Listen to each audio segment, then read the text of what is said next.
जामा मस्जिद दिल्ली की शान, मुगल इतिहास की पहचान। लेकिन आज क्या यह सिर्फ एक इबादत गाह है या फिर कुछ लोगों की निजी जागीर बन चुकी है? क्या वजह है कि मस्जिद में वीआईपी एंट्री होती है? क्या वजह है कि कुछ लोग खुद को मस्जिद का मालिक समझने लगे हैं? और सबसे बड़ा सवाल, क्या जामा मस्जिद सच में पूरी उम्मत की अमानत है या फिर किसी एक परिवार का नियंत्रण? अस्सलाम वालेकुम, नमस्कार, सत श्री अकाल। मैं सैयद नवेद सब्जवारी, आजाद एक्सप्रेस न्यूज से आपका दोस्त, आपका साथी। इस्लाम में मस्जिद सिर्फ एक इमारत नहीं होती, यह अल्लाह का घर होती है। हदीस का जिक्र है, हमारे नबी करीम सल्लल्लाहु अलैहि वसल्लम, हमारे रसूल ने फरमाया है, मस्जिदें अल्लाह के लिए हैं, इसलिए किसी को ना पुकारो। मतलब साफ, मस्जिद में कोई वीआईपी नहीं होता, कोई बड़ा छोटा नहीं होता, सब बराबर होते हैं। लेकिन जो आज हम देख रहे हैं, क्या वो इस्लाम के उसूलों के खिलाफ नहीं?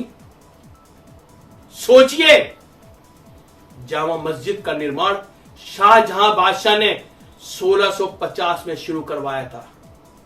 6 साल में बनी थी मस्जिद, हजारों मजदूरों की मेहनत, पूरे हिंदुस्तान की शान। लेकिन ध्यान देने वाली बात यह है, शाहजहां ने इसे अपनी जागीर नहीं बनाया, बल्कि इसे उम्मत के लिए छोड़ा। तो फिर सवाल यह है, आज कोई इसे अपनी निजी संपत्ति कैसे मान सकता है? आपने कई बार देखा होगा, कुछ लोग, खास लोगों को मस्जिद में विशेष एंट्री मिलती है, VIP gate, special treatment, media coverage. लेकिन क्या इस्लाम में वीआईपी का कोई कॉन्सेप्ट है? जब हमारे नबी के समय में उनके उस समय के एक गुलाम बिलाल, हजरत बिलाल रज़ियल्लाहु ताला अन्हु को अजान देने का सम्मान मिला, तो इस्लाम ने साफ कर दिया, इज्जत का पैमाना सिर्फ तकवा है, ना पैसा, ना पद, ना परिवार। तो फिर आज ये वीआईपी कल्चर क्यों? सबसे खतरनाक चीज क्या है? जब इबादत गाह सियासत का मंच बन जाए। सबसे खतरनाक चीज है जब इबादत गाह सियासत का मंच बन जाए। इतिहास गवाह है, जब भी धर्म और सत्ता का गलत इस्तेमाल हुआ, समाज टूटा है। अगर मस्जिद में राजनीतिक भाषण होंगे, नेताओं की एंट्री होगी और धार्मिक मंच का उपयोग वोट के लिए होगा, तो क्या बचेगा? इबादत या फिर एजेंडा? अब सवाल यह नहीं है कि कौन गलत है, सवाल यह है हम क्या कर रहे हैं। क्या हम चुप हैं? क्या हम सवाल नहीं पूछ रहे? क्या हम डर रहे हैं? हर मुसलमान का फर्ज है कि वह मस्जिद की हिफाजत करे। अगर कोई भी मस्जिद को निजी बना रहा है, वीआईपी कल्चर ला रहा है, यह सियासत कर रहा है, कोई भी मस्जिद को निजी बना रहा है, वीआईपी कल्चर ला रहा है या सियासत कर रहा है, तो उसके खिलाफ आवाज उठाना ईमान का हिस्सा है। याद रखो, जामा मस्जिद किसी एक परिवार की नहीं, यह उस मजदूर की भी है जिसने ईंट उठाई थी, यह उस नमाजी की भी है जो हर जुमे को सजदा करता है, और यह उस उम्मत की है जो अल्लाह के सामने सिर झुकाती है। आज फैसला आपको करना है, क्या आप चुप रहेंगे या फिर सच के साथ खड़े होंगे? कमेंट में जरूर बताइए, क्या मस्जिदों में वीआईपी कल्चर होना चाहिए? वीडियो पसंद आए तो लाइक करें, चैनल को सब्सक्राइब करें और इस वीडियो को हर मुसलमान तक पहुंचाएं। एक बात और मैं कहना चाहूंगा आप सब लोगों से, आज इस्लाम को, मुसलमान को, मस्जिद को अगर खतरा है तो मुसलमान से है, किसी और से नहीं।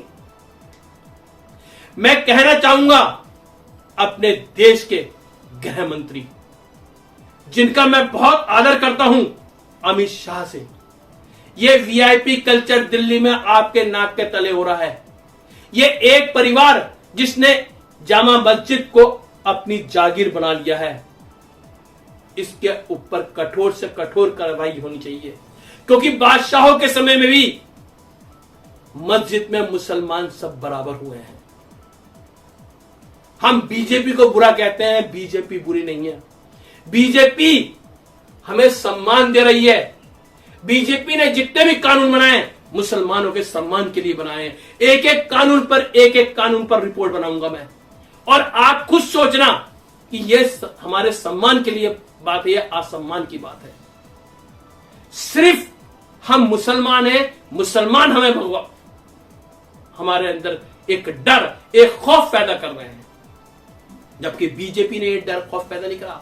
जो मुसलमान के वोट लेती है पार्टी, वो डर ये खौफ पैदा करती है। जो मुसलमान को के नुमाइंदों के नेता बन रहे हैं, वो ये डर ये खौफ पैदा करते हैं, जबकि आम मुसलमानों में बीजेपी पार्टी या बीजेपी के नेता की तरफ से कोई खौफ नहीं है। सब कंधे से कंधा मिलाकर चल रहे हैं। लेकिन ये खौफ मीडिया और ये कुछ मुस्लिम नेता और कुछ ऐसी पार्टियां जो मुस्लिम वोट को अपनी जागीर समझती है, मुस्लिम वोट को अपनी जागीर समझती है। चुनाव का समय आ रहा है, 2027 से धीरे धीरे एक एक बात का खुलासा आजाद एक्सप्रेस न्यूज के तहत किया जाएगा। जब इस्लाम में भी राजनीति मस्जिद से होने लगे तो मुसलमानों को सोचना पड़ेगा, हम कहां जा रहे हैं, हम किस ओर जा रहे हैं। एक डर हमारे दिल और दिमाग में बैठा रहे हैं कुछ लोग कि बीजेपी सत्ता में आएगी तो मुसलमानों को ये हो जाएगा, मुसलमानों को वो हो जाएगा। इस डर की राजनीति से बाहर निकलिए। हम मुसलमानों को अगर सबसे बड़ा खतरा है तो कुछ मुसलमान नेताओं से और कुछ ऐसी पार्टियों से जो केवल हमारे वोट बैंक का इस्तेमाल करती हैं, केवल हमारे वोटों का इस्तेमाल करती हैं। जब कोई पार्टी सत्ता में आती है और उसकी सरकार होती है तो वो सबके लिए काम करती है। वो ना हिंदू देखती है, ना मुसलमान देखती है, ना सिख देखती है, ना ईसाई देखती है। उत्तर प्रदेश में भाजपा की सरकार है, मुख्यमंत्री योगी आदित्यनाथ हैं। उन्होंने जब सरकार बनाई थी सबसे पहले उन्होंने अवैध बूचड़खाने बंद कराए थे। मैं इसका पक्षधर हूं, मैं ही नहीं हर मुसलमान इसका पक्षधर है। अगर मुसलमान मीट खा रहा है, गोश्त खा रहा है, तो कम से कम अच्छा खाए। इसलिए अवैध बूचड़खाने बंद हुए कि मुसलमानों के लिए अगर मीट परोसा जा रहा है तो उसकी पहले डॉक्टरी जांच होनी चाहिए जानवर की, वो जानवर खाने लायक है या नहीं है, उसके बाद वो बूचड़खाने में जानवर जाएगा। सिर्फ मैं एक छोटा सा पॉइंट आपको ये बता रहा हूं, तो ये बताइए ये सही है या गलत है? क्या वो सही था जब मुसलमान मीट की दुकान पे मीट लेने जाते थे, उनको नहीं मालूम होता था कि ये मीट मरे हुए जानवर का है, जिंदे जानवर का है?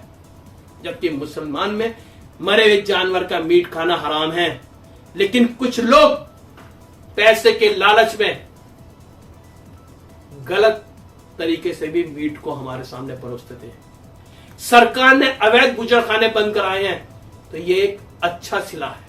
आप सोचिए, कमेंट करिए, क्योंकि मैं इस पर कंटिन्यू वीडियो बनाऊंगा, एक एक टॉपिक पे वीडियो बनाऊंगा कि मुसलमान को अगर खतरा है तो कुछ चुनिंदा पार्टियों के नेताओं से जो हमें हमारा वोट बैंक इस्तेमाल करती हैं। कुछ नहीं किया उन्होंने।